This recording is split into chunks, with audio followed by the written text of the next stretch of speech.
Hey, I need to talk about the whole thing about preferred pronouns and how it's fucking garbage.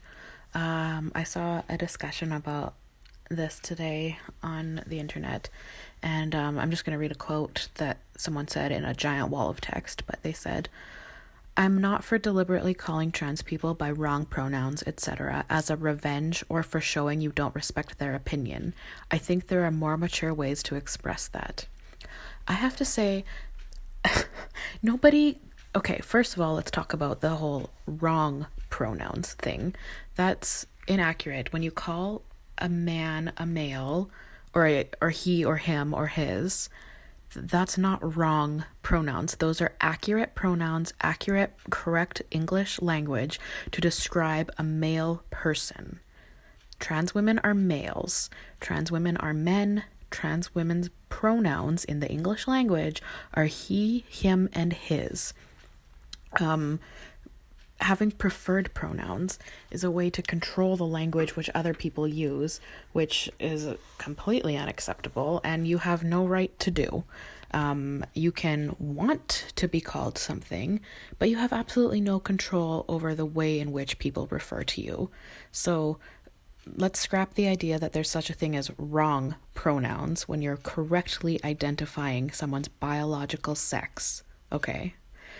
Next, when you go on to call it as a revenge or for showing you don't respect their opinion, there's nothing malicious about calling somebody he or him or his when they're a male person. It's not for revenge. It's not to show we don't respect their opinions.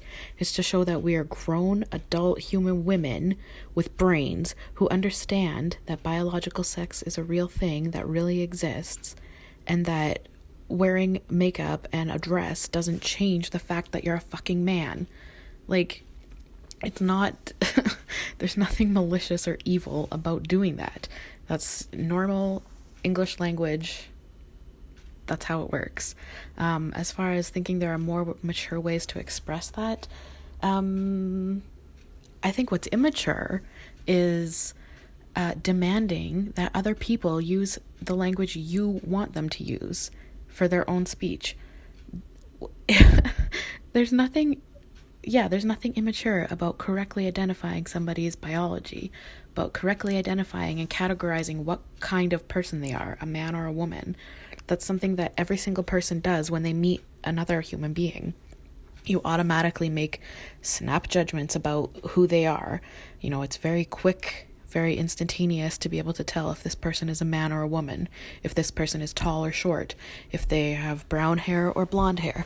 There's nothing like insidious or evil or mean about making that quick decision, because that's what every single human being does when they meet somebody. And it's very, very easy to tell when somebody is a man or a woman. And when I say man or a woman, I mean a biological male or a biological female. A lot of trans activists like to pretend that there's literally no way you can tell, that it's impossible to determine who's who, that some trans people pass perfectly and you'd never know. Or they say things like, you walk past trans people every day in your life and you never know. And that might be true because you're not looking at all of the people that you pass in your life, or you're not spending a couple of seconds looking at them. You're just breezing past them.